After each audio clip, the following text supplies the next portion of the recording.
মুন্সিগঞ্জে আলুর ভরা যৌবন চলছে। আলু উত্তোলনের 15 থেকে 20 দিন আগে ভিটামিন দেওয়া হয়, যে ভিটামিনে ফলন ভালো হয় এবং গাছগুলো অনেক সুন্দর থাকে। তাই আজকে আসলাম আমাদের নিজেদের জমিতে ভিটামিন দেওয়ার জন্য।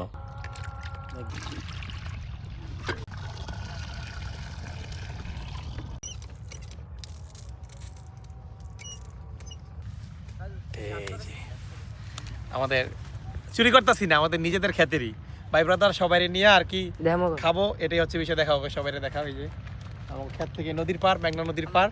আলু মাশাআল্লাহ বড় হয়েছে। এই জমিটা 10 থেকে 15 দিন পরে উঠানো হবে। তো ভাবলাম যে আগে ভাগে ওদের নিয়ে ভাই ভাতিজা সবাই আসছে, ওদের নিয়ে আর কি একটা পার্টি করি। ওকে, এখান থেকে একটা নিলাম, আরো নিব।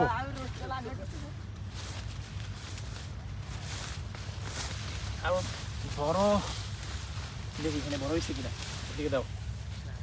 এই যে আলু এখানে আরো আছে মাশাআল্লাহ, যে সাইজগুলো ভালো, একেবারে ডায়মন্ড আলু, বড় বড়।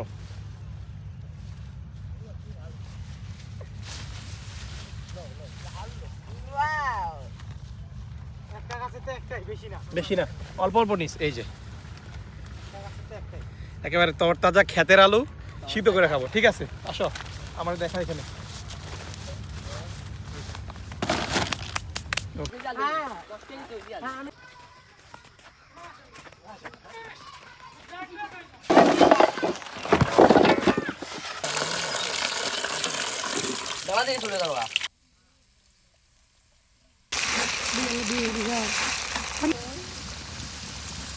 ওকে, তৈরি হইতেছে গরম গরম মুন্সিগঞ্জের আলুর দম, একেবারে ক্ষেত থেকে তুলে আনছি বা রান্না করা হইতেছে। আমরা সবাই খাবো কিছুক্ষণ পরে।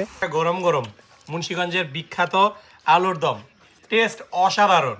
এটার স্বাদটা জাস্ট বলার বাইরে। যারা খাইছেন তারা বুঝবেন, যারা বিক্রমপুর মুন্সিগঞ্জের বাসিন্দা তারা এটা রেগুলার খান। আর এখন যেহেতু আলুর মৌসুম, আলুর মৌসুমে এটা প্রত্যেক ঘরে ঘরে থাকে। আর আমরা যারা আজকে হচ্ছে বেসিক্যালি যে ছোট ভাই ভাতিজা ওরা আছে, ওদের নিয়ে সবাই মিলে আর কি খাইতেছি। তো স্বাদটা অন্যরকম।